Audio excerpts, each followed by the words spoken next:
You're listening to the Hustle Indie Show, where we seek out some of Indie's most hustling people and places to learn about what they do, how they got started, and where they're going. Sit back and enjoy the show.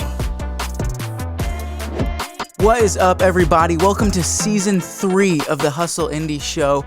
I'm here in my new remote location in sunny California, and I just wanted to hop on and say thank you all so much for your continued support and your encouragement as we got ready for this new season. We've got some amazing things lined up for this season, some amazing people with amazing stories, and we're just so excited to continue sharing their stories with you all. We can't wait to kick off this season with you guys, and we hope you enjoy this episode of the Hustle Indie Show. Well, for this episode of the Hustle Indie Show, we've got an amazing guest with us, someone who I actually met in the gym here in Indianapolis. So we'd like to welcome Kyle McGinnis, who is the co-founder and community architect at Soundspace, and he's also a board member for Musical Family Tree. So Kyle, welcome.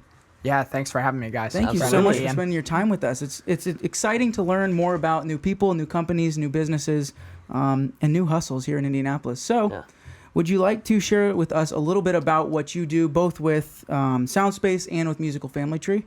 Sure thing. I'll start with Musical Family Tree. It's a little shorter. So, Musical Family Tree, because of my involvement with Soundspace and some other activities in the local scene, was generous enough to offer me a board seat at the beginning of this year to help advise them and steward that organization through their pivots as we return to live music and the scene here in Indianapolis.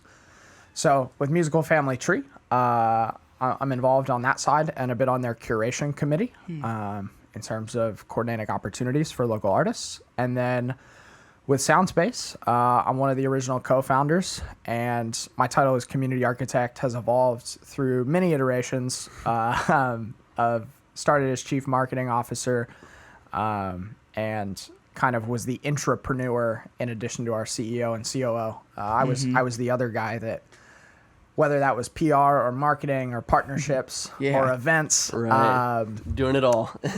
Sales for a little over a year for us. Wow. Did them all for a little bit or a long bit for each. So now my role is more on the executive level, still coordinating all of those partnerships and just our pulse within the local scene, and helping guide as we expand into what seems like a whirlwind. Yeah. So before we get to the future of what's about to come, bring us back a little bit. So tell us about how all this started. What were you doing before Soundspace? Where did you go to college somewhere? Are you from Indy? Give us a little bit of the backstory. Yeah, for sure. So I am originally from a little bit south of Columbus, Ohio. Okay. I've been in Indy for about 7 years now. I got recruited out here to play soccer at the University of Indianapolis. Awesome. Wow. That's so cool. Yeah, so played some D2 soccer down on the south side. What position? And I was a goalkeeper in college. I was a goalkeeper and a forward. All right. But saving goals more than scoring in college. Sure. But so was a goalkeeper there, and stumbled upon the public relations program at UIndy. Really hit it off with the head of that program, who now is chair of that whole communication department, and is a very esteemed PR professional. And I didn't go to college because I knew that I wanted to do like a specific thing. Right. My whole goal was to like combine academics and athletics and like get out of where I was at. Back home. Absolutely. So stumbled onto PR after some injuries and stuff piled up. I transitioned to doing media work in our athletic department to be able to like stick around that. Very cool. So I did photography and some other game day coverage. Awesome. And stuff like that. And then really, honestly, right about here, close to where we're sitting, was walking down Virginia Avenue one day, probably had about a year left in school. And can I swear on this podcast? Try to not to. You try not to? Okay, cool. Well, I was walking down and looking out over the city, and it really just hit me like, I really effing love this city. And honestly, for me, it was the first place that had taken me in and felt like home. And when I had that realization and I started making a concerted effort to integrate within the community, I started attending events. My goal was to like photograph every event for like a year for free that I could, and just go like make those connections. In a way, like my camera was my passport, right? So so it allowed me to go to those spaces and connect with people. And Indy is that small big city, as they say. Yes, and absolutely. It's like, and it's so true, because nowhere else, like very few places I would imagine, at least in America, can you like send that email to that board chair or that director and like they respond. No matter, I mean, as long as your email makes sense, I guess. right. So so I made that concerted effort, and I started working remotely out of local coffee shops. Became a cool muse of mine that I enjoyed, like finding that way into new scenes in the city, and then in other cities too, right? I think like you can find those places like Fountain Square in every town. Whether it's one alley in a small town or it's a large, whole borough in New York. They're really great. So it all started, I worked remotely out of Calvin Fletcher's here in Fletcher Place. Wow. And I do love that place. Right? That Calvin Pepper. They're not even paying me to say that. This episode is brought to you by Calvin Fletcher's Coffee Company. Yeah, absolutely. Locally roasted. Yep. So while you were there, were you doing freelance work or mocking up stuff for the future with Soundspace? What was that looking like? Yeah, so I was doing my photo work out of there. Gotcha. And like my final bits of schoolwork. And a good friend of mine, Danny Balmer, was a barista there. I became good friends because of barista. Got onto a first name basis with those baristas, and Danny approached me one day as I was wrapping up school, and he was like, "Hey, my roommate has this cool idea. It's about music. I need some marketing help. Do you want to meet my roommate?" And I said, "Sure." And I sat down across from him a couple days later. Having never met the guy, and we were both 22 at the time, I think, and he had this one-sheeter, and it was 2 paragraphs about an idea and a concept called Fruition Audio at the time. And the idea was born out of him being a musician, going to Berkeley, College of Music up in Boston, transferring to IUPUI to pursue science, and having continued writing throughout college, got out and was like, I want to make my music. Wow. So he went around to recording studios, called around town, and couldn't find anything under like $40 an hour with a non-refundable deposit. And forgive me, any local studios if those are out of date. Those are paraphrasing a little bit. However, then he went to find rehearsal space. He's like, all right, well, I'll practice while we save up. Couldn't find a rehearsal space.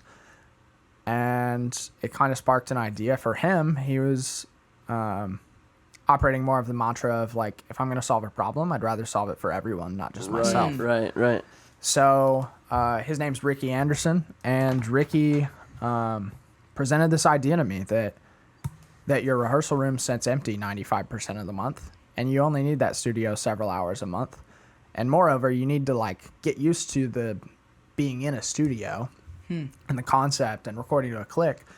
And a lot of artists just go in and have to figure it out as they get there. Yeah. Oh, okay. Which is a huge investment. If you've never been to a studio before and you've got to save up a whole bunch of money and front that, and you've never been in a studio, first good chunk of your time is just learning. Absolutely. And you honestly, you don't do more than, like as a artist that's learning, the engineer's not going to produce a record that he's going to hang on his wall and be proud of. You're going to keep the lights on to that studio, but everything moves laterally in that way, right? And for us, it was like, there will always be the need and the niche and the desire to work with an engineer in that specific studio, because you go there for that engineer's sound.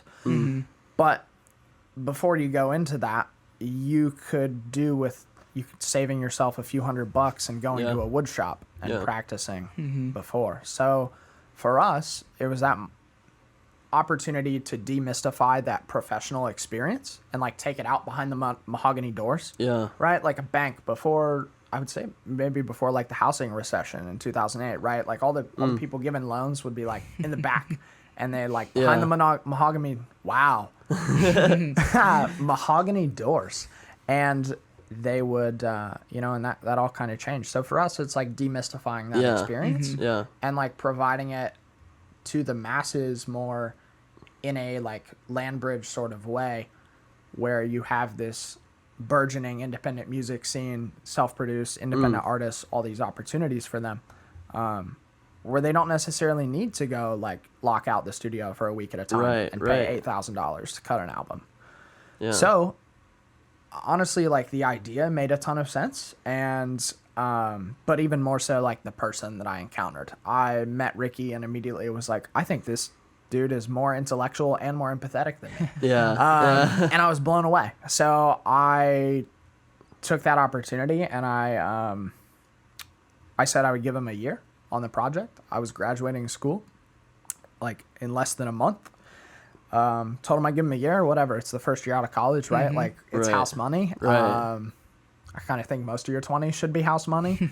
And 366 days later, we had our first paying rehearsal member at our beta space. Wow. What? So, man. Wow. So what was that year like? What was that process like? Because in theory, it all sounds great, but in practicality, how do you put something together like that? How do you get a space? Like, how do the funds work?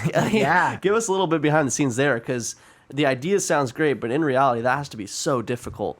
For sure. So, I mean, Ricky's past as an entrepreneur and that business mindset, you know, we made sure that the finances made sense and that it was sustainable, based on the like theory of how much artists we thought would use the space. We thought about 75-ish artists could occupy any one room at any given time. Gotcha. Okay. And then we decided, based off of the market research of what the artists locally said, we developed 3 main tenets of membership: connect, rehearse, and record.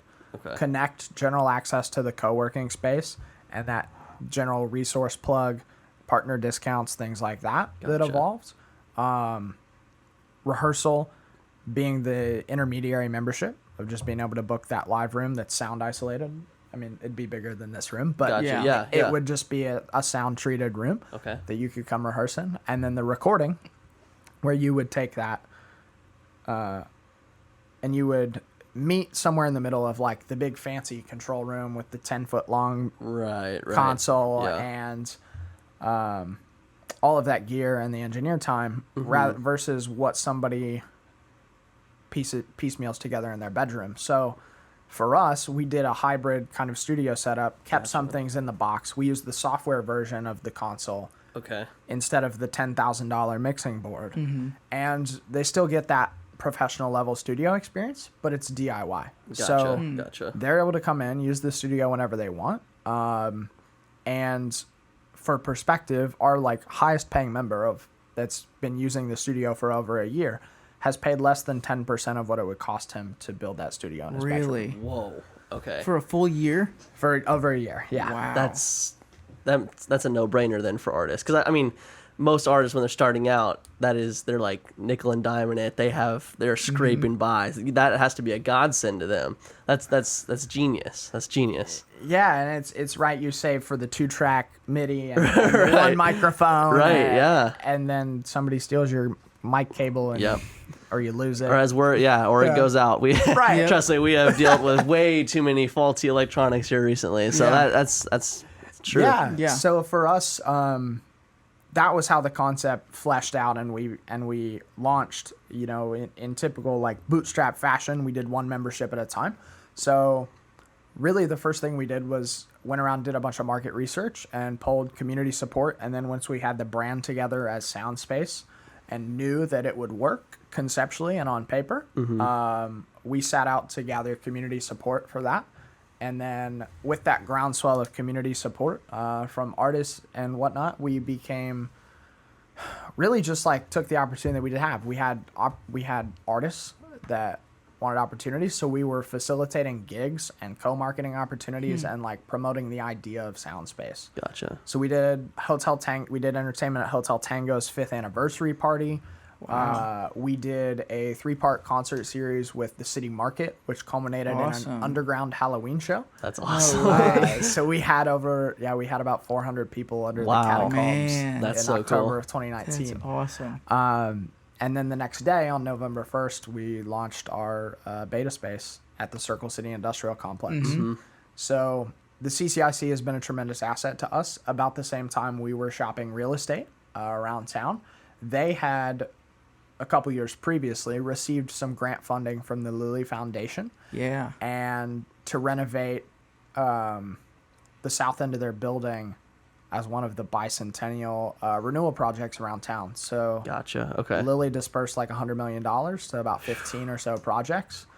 So the linchpin, crown jewel, if you will, of that funding was an all-ages entertainment venue. So Indianapolis really lacks all ages. The bar laws, the liquor laws in Indiana are archaic, right? Yeah. Thank God for the Super Bowl, and we can drink on the sidewalk. But, it's still, you can't go into a bar and get food if you're 20 with your parents. Right. And sadly, those bar laws translate to the venues. And so it really inhibits this curve where you get this brain drain from 18 to 21 because most of the educational pathways, most of the venue opportunities to see live shows, all those opportunities through education and exposure where those synapses would fire, you don't get those in Indiana in mass like you do in other places. So so this all ages venue was a really attractive thing that received that funding. And so Larry Jones, who owns that building, he used to co-own the Murphy here in Fountain Square where the Hi-Fi is and all that. Yeah. So he's kind of seen this like cultural renaissance once before, right? And he reached out to us and was like, hey, y'all are looking for spaces. Do you want to manage this venue? And we were just kind of like, if, we can have that floor space next door for a co-working space.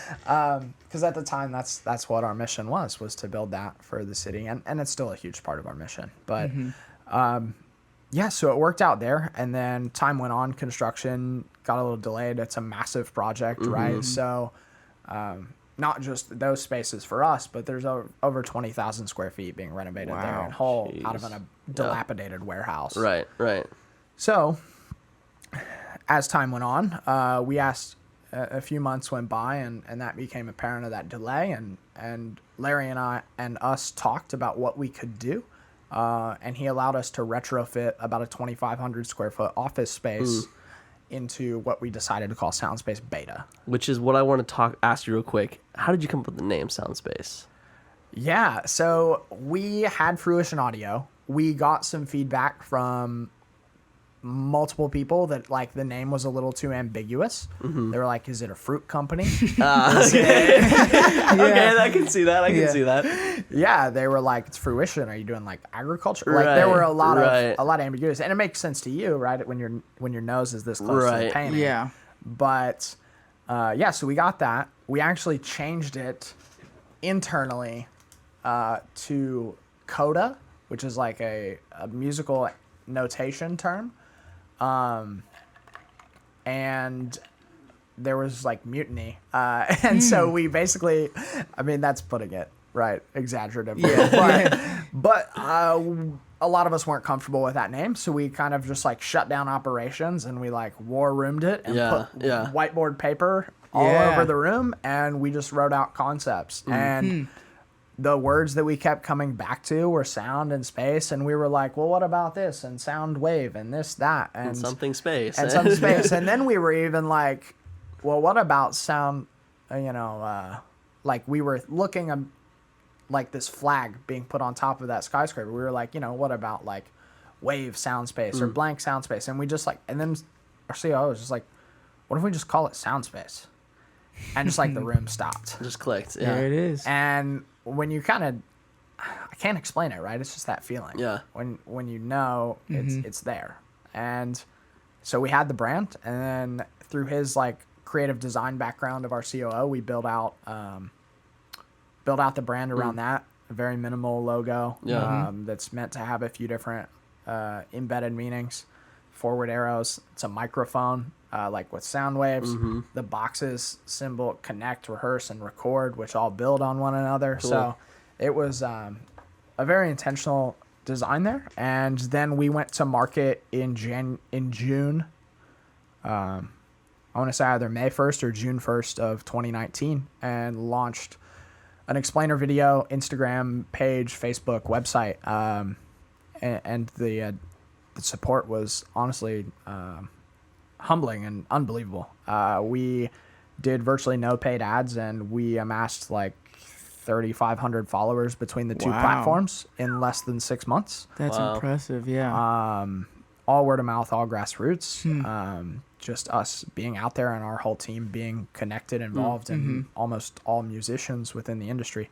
So, so that happened. And then a couple months later, it was later in August, all that traction. And we basically went back to Larry and we were like, yeah, we got to do something now. Can we just put a rehearsal room anywhere in this building? Yeah. In this 500,000 square foot warehouse. Right. He's like, yeah, how about this? And he just gave us a front facing, like, really nice office. I mean, well, it's nice now, but this old security firm office next to Centerpoint Brewing that we were able to retrofit into the space. So we bootstrapped everything and really did, we did all those events, and our opening on, I want to say like a couple $1,000 invested on our end. Wow. And right as we opened and got that up, we partnered with Oralex Acoustics and Sam Ash for the treatment and music gear,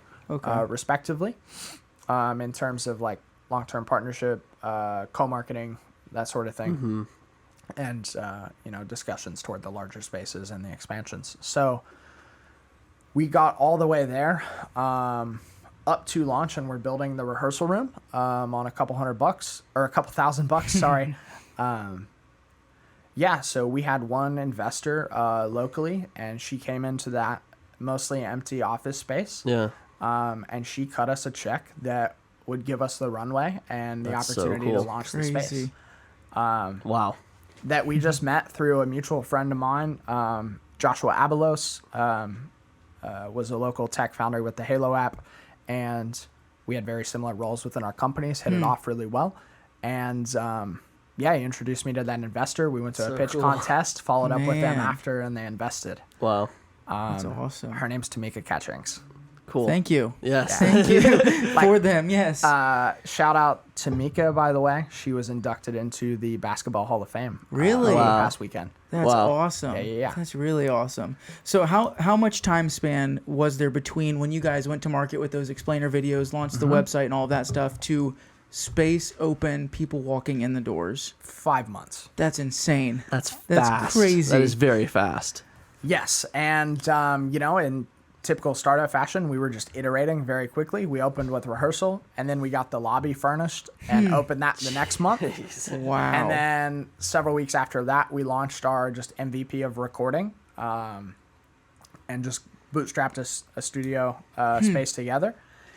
And then, so that was January of 2020.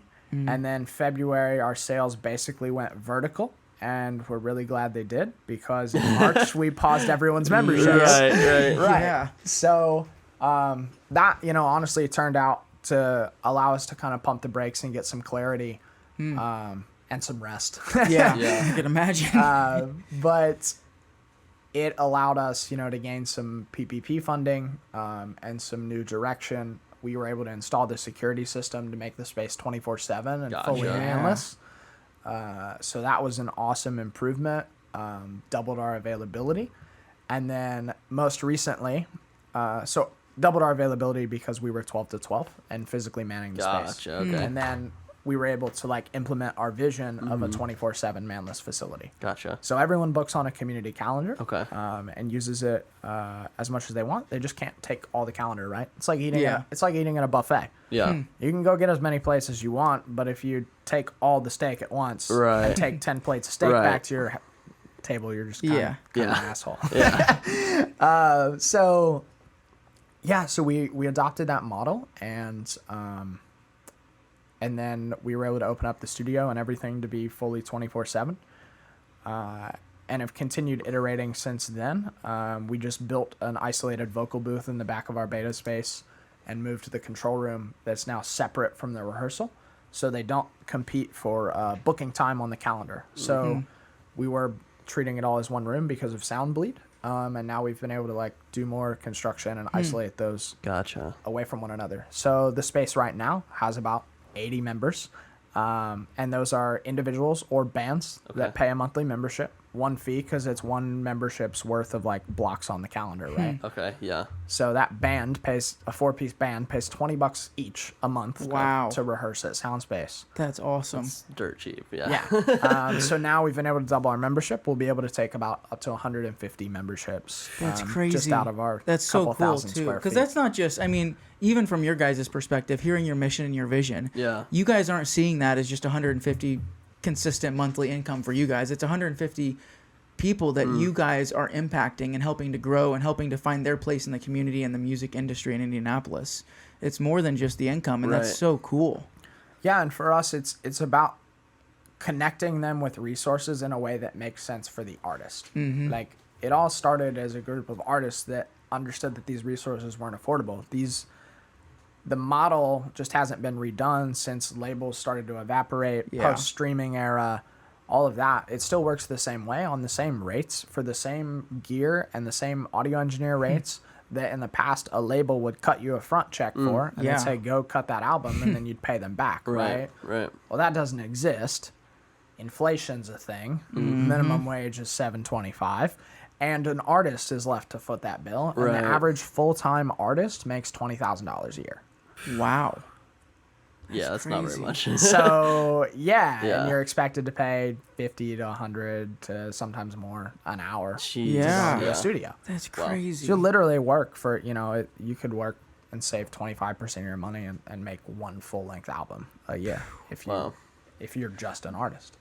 Being creatives, I like to consider us at least semi-creatives. Yeah. That is super constrictive on the creative process, it seems like, because you've got to be super selective with your time, super selective with your abilities, and it kind of just constricts that creative process, especially if you're an artist, a musical artist. Yeah. That takes hours upon hours. Yeah, I mean, we've interviewed a bunch of different times. We've interviewed painters, and we've talked to someone else that was part of Music Family Tree. I can't remember their name off the top of our heads, but and that is one of the biggest things is like getting into it and getting that into it, especially full time. You really have to just go feet first, just go straight into it. Like, there's no hesitation, and there's no guarantee that you're going to make a lot of money. So being able to offer up the space that you guys do at such a, I mean, it's just mind blowing. At such a reduced cost. That's awesome. That's really awesome. We're taking $1 from 100, not 100 from 1. Right? Exactly. So, so it makes sense. Yeah, and we're able to use the space more efficiently. Yeah. So you mentioned that you guys are starting up some nonprofit side of things. What does that look like? How did that happen? Where did that come from, and where are you going with that? Loaded question, but yeah. It's a very good question that we need to have a good answer for, and I think we're at a point now where we do, and that has taken a few months of iteration. Basically, we were able to look back on our year plus of data from Soundspace beta and realize we'd been beta testing two different things, and that it almost in a way is like propagating a plant. You've realized that they're too intertwined and that you need to separate the roots, because we would get this conjoined, right, tech-enabled, socially cause-driven space, and they would be like, that's an incredible mission, so you're a nonprofit. We'd be like, no, and they'd be like, oh. And so those donation dollars and foundational dollars would be kind of pulled back off the table. Oh, okay, I got you. And on the other side, traditional investment and that tech scene in Indy, right, we're combining two scenes and industries here that are both very vibrant but exist in very different ways and silos. So that tech side would be like, oh, that's a fantastic idea and use of technology. Oh, you want to spend 60% of my money to build drywalls? And studios? They're like, never mind. So what we think makes the most sense for us, not only in terms of scalability of the business, but in stewarding of the resources equitably for the artists, is that we separate those ventures, and that the technology and the software that runs the space, we've Frankensteined a bunch of third-party software together now that allows, it's third-party booking and calendar and all those things, and payment collection. And we've made it work, but it has its limits, and it's not scalable, right? We can make our beta space work, but it needs, some configuration. Gotcha. So we knew that as we scaled into that larger space, that we were already going to plan on building our own proprietary software. At the same time, we recognized that within this scene in Indianapolis, that there is a lack of professional rehearsal space and connectivity and centralized like hub within the community. You don't have 4th Street like you do in Austin. Yeah. You don't have Broadway like you do in Nashville, right? Like, so for us, it was realizing that both those things needed achieved, and that we think that Indianapolis and potentially down the road other cities need a physical space like that to round out the infrastructure that is lacking for the artist physically. However, for those spaces that do exist, there's a dozen and a half studios in town that all have really good engineers, and that sound, that Naptown sound is there. So we never wanted to build direct competitors from the beginning, right? The whole goal was pipeline. Yeah. So why not license that technology and that software to music spaces that already exist and allow them the opportunity to run their business more efficiently and use a membership-based model? And they can do that with just Studio B. They could just do it from noon to 8 p.m. Until they've got, if they want to keep part of it as a normal studio, that's fine. Right. But they can set those parameters on that calendar, and then they can have their home members just like a gym would. Gotcha. Okay. So Stone Tree Studios here in Fountain Square could turn on, Studio B or build a rehearsal room and flip that onto a membership, have their own clientele, and then they could interact with that software and they could log on, right? And they could book a rehearsal at Stone Tree. They could book a rehearsal at Soundspace Beta. They could book a recording session at Studio X in Chicago, right? So we think that its scalability achieves our mission, right, by like a software that enables a shared economy, like a musical Airbnb in a way. Yeah. ClassPass is another really good example. So on that side, that's great. In the heart or in the head side, right, the investor side, and on our heart and in the mission of why we started is we're a bunch of local artists in Indianapolis that understood we need this space. Right.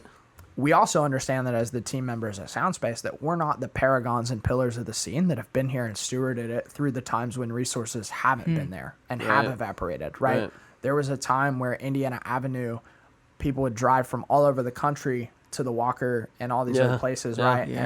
And these rockabilly clubs and these jazz clubs, and people go to Thunderbird here in Fountain Square, and people come to Indianapolis, Black Indianapolis specifically, for jazz and these other things from New Orleans, Chicago, and Nashville. Like, this was the Mecca. Right. And then it was systematically sold to, three rich white men. IUPUI Hospital and Highway, just in case you're curious. But, they displaced those communities over time and those resources intentionally, and it fell apart. And so it's this chicken and the egg problem that has a real obvious answer when you think about it. But there have just been decades where the resources haven't been provided for the artists. Interesting. So what we want to do is give that engine, that tool we have built, and the blueprint of that to community members like Musical Family Tree that have been around, have served the community, and allowed them to steward those resources, because the business model is designed to be profitable. There are resources left over when you start getting toward capacity to start doing some really cool stuff and impactful things, educational, resourceful for the artists. Right. So we think it's better to take those philanthropy dollars, keep those in that sector, right? And so investors aren't knocking on our door in 5 years going, why do you want to spend $8,000 to host this workshop? Right. Yeah. We don't care that dude from Berkeley is getting flown in. Right. Right? So we think that that's the better play for the long-term sustainability of both projects. We think it keeps it keeps the purposes separate. So you've mentioned kind of moving forward a little bit, kind of what scalability looks like. Are there any long-term goals that you have for either side of the company as far as growth and expansion to other cities like you mentioned? But what does the future look like? What are your goals? Yeah, absolutely. So, our big goals right away on both sides are to finish our initial rounds of investment and build the the MVP for the software, as well as expand upon the physical space, right, into the larger full-scale facility that we've envisioned for these past few years. Beta has been an incredible learning experience. It's almost a research and development lab at this point, all of its own. But it has, right, it'll hit its limits. There are thousands of artists here, and that model services 150 out of that space. Yeah. So for us, we're going to be launching, we've been assembling with Musical Family Tree and some other key partners, that brand and how that nonprofit co-op space will function, and that that side will require its own fundraising. We've already actually started doing some initial grassroots fundraising for that, but we will officially be announcing that here in June. Under that, the white label name is the Indie Music Co-op. We think we know what we want to call it as a group beyond that, but for now, that's where we're at. It's better than Coda. So we've got that. And then, our goal is to build out and by the end of the year be running our beta space on our own software. Awesome. And then from there, we already have about, I want to say like 2 to 4 studios that are interested in licensing that software themselves. Cool. That's awesome. Goal number 1 is clear that first hurdle and get it functional for ourselves. Right. But I think by the middle of next year, it's not entirely unreasonable that we're potentially done with construction on the physical co-working space. Wow. And we have 3 to 5 studios in Indianapolis or elsewhere on our membership model. That's that is awesome. Incredible. That's super cool. Yeah, that's some quick growth there. So that's the goal. Yeah. It sounds like this last year or so and some change when you guys put the brakes on, you guys were really able to get some clarity and some real trajectory as to where you guys were going. So it kind of sounds like the whole pandemic was a blessing in disguise as far as getting your feet on the ground. Yeah. In terms of us being able to take a step back, and because at times, we were just throwing Lego bricks down so 1,000 miles an hour. Yeah. And I even use that metaphor a lot of times. I think a lot of our team was a little burnt out by the time we launched all those memberships and got into March and stuff. And it was a chance to reset and recharge and take stock of where we truly wanted to go. And it allowed those really functional things like PPP funding to make the space 24/7. That would have been a few more months or another investor away. And because of things like that and us being able to bootstrap the beta space to where we have, we've been able to be really selective about that money we take, so that we're able to, put the decision making in as good a hands as possible. Our one investor is one of the 10 nicest humans I've ever met on the planet. So it's that's awesome. Rather than some shark. Right. So how important is that time, that intentional time of really getting clarity and getting your boots on the ground and looking forward? Because it sounds like if you guys hadn't had that time, you still would have been running 1,000 miles an hour, and some of you might have been burnt out. So how vital is that time and that intentional planning to the success of the things you guys are doing? Yeah, and I'll take that a step more, and I think it's so important for everyone. I think that, no offense to the name, right? The hustle porn culture and all those things are really, that was the biggest thing that that and the media and all the things that I was, witnessing in 2020, it got to a point where it was so loud and cacophonous that I was like, okay, this doesn't make sense. And it just all kind of fell away at a point. And I think that part of taking that space for yourself and getting clear really on what your purpose is with projects you're doing, personally, is invaluable. Whether that's a startup or a social cause or a podcast or serving in a restaurant, if they don't treat the staff and the animals and the workers and the things the way you want them to, what are you doing with your dollar and your time? And so that side was really important. I think that it gave me space to unpack personally I was wearing so many hats and doing so many things that I genuinely forgot how to just be Kyle for a minute. Yeah. I woke up as Kyle with Soundspace all day, every day. Right. Wow. And I was like, there was that follower where it was like, oh, you love football, soccer, and you love, going to the gym and these things and just like spending time with your loved ones and being barefoot in the grass and all this shit you didn't do because you had 200 coffees with people around town and threw a half a dozen events and did these things. So, I think that space is incredibly important. And then as it applies to business, we are of the measure twice, cut once mentality, and that we're not going to move forward with anything until it makes sense.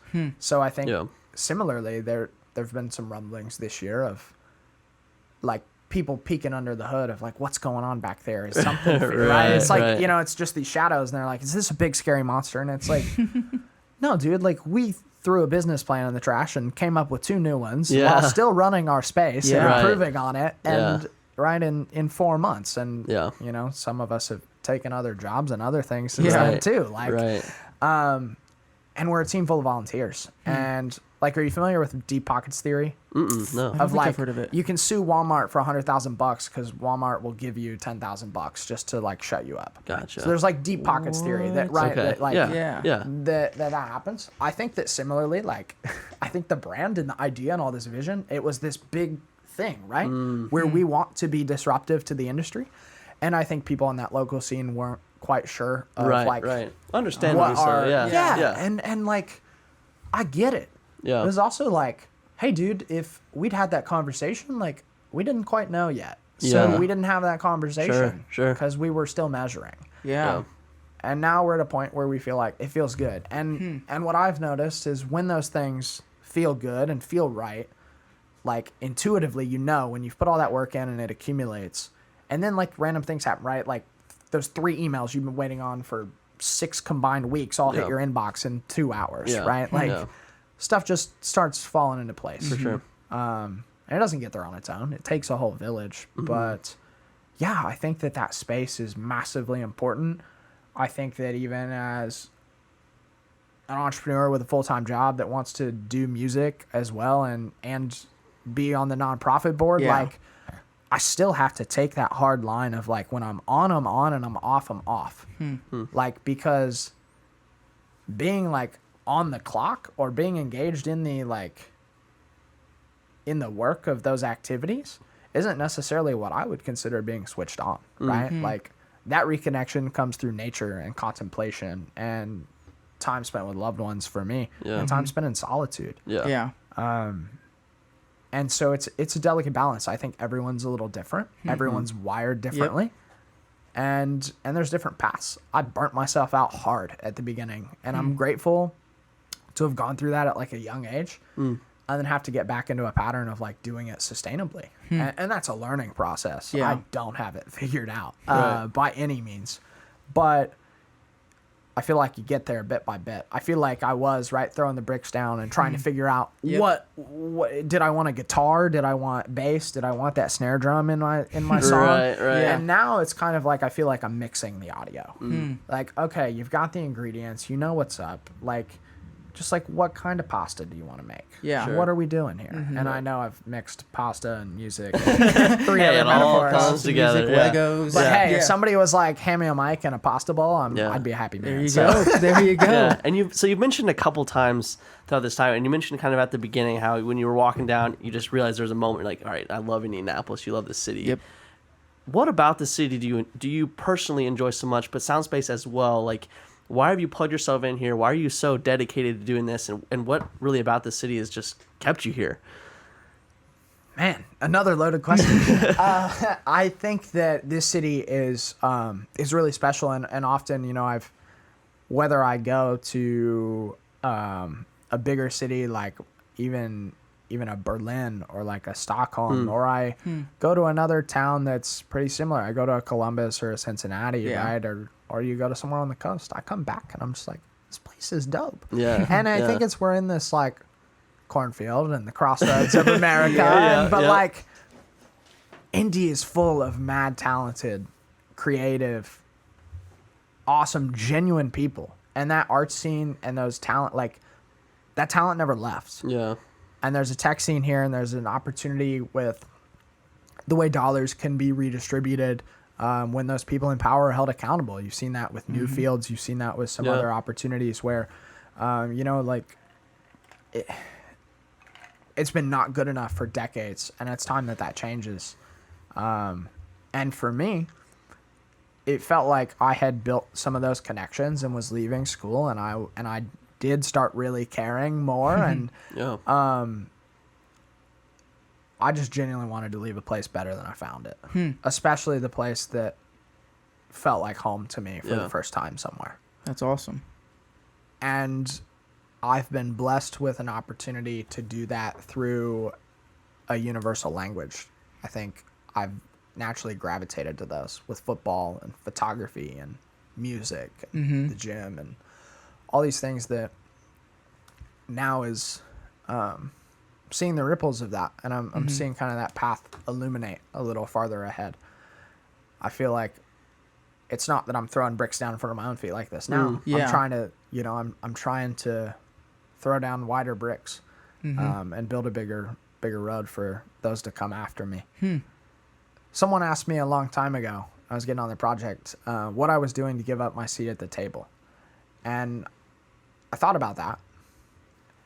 And I thought about how young I was and how many things that I wanted to do and how excited I was to be at the table. And my ask back was if they had just considered building a bigger table. Interesting. I'm not worried about giving up my seat if I'm going to build the table. Yeah. Like I'm not here just to eat. I'm here to help labor for that fruit as well. And there's nothing you can do beyond that of like your intention be honest and do the work. Yeah. And for me, man, I could name so many incredible people that have met that are engineers and local artists and venue owners and workers and all those countless layers of people that make that scene go around. But Indy's special, and people aren't flying into Indy to tell them that. They're flying through. And it's time that the rest of the world, that the rest of the country understands that. You've got talent being signed to Rock Nation. You've got Fresh Does It producing a platinum record last year. Like, you've got these incredible people. You have artists that have toured all over the world that have been born and raised here. And that, that legacy lives on, and it's rich, and it flows through the veins of so many talented people here every day. I walk into $7 shows and I'm blown away, all the time. So my words would be, if you don't love it, you're just not doing cool enough shit. Like, go to a show, go hit a local coffee shop, go support a local owned business, and you'll find some gems of people there along the way. Absolutely. Wow. Wise words. We appreciate it. For someone that's listening and wants to learn all about Soundspace and Musical Family Tree and all of the things happening in your niche, how do they get a hold of you? How do they learn about what you guys are doing? Absolutely. Personally, please reach out to me. I would love to connect with you or connect you with dots that you'd like to be plugged into. I personally am pretty available. It's Kyle, Kyle, McGinnis, McGinnis. You guys can hit me at kyle@sndspc.com. I have an Instagram. I'm 24 years old, right?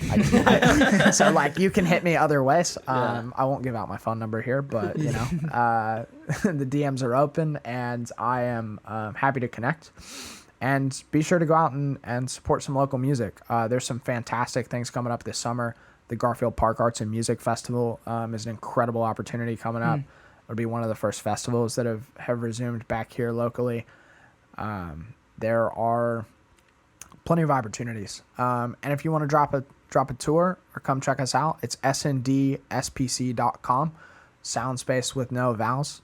We have events. We have an open house. If you just want to support and have a co-working membership and slide in and out for $20 a month, those are graciously accepted as well. Or if you just want to come see the space, message me, and I'd love to make that happen and show you some incredible local artists, and we can have a conversation, close to this one where I talk a little less. Yeah.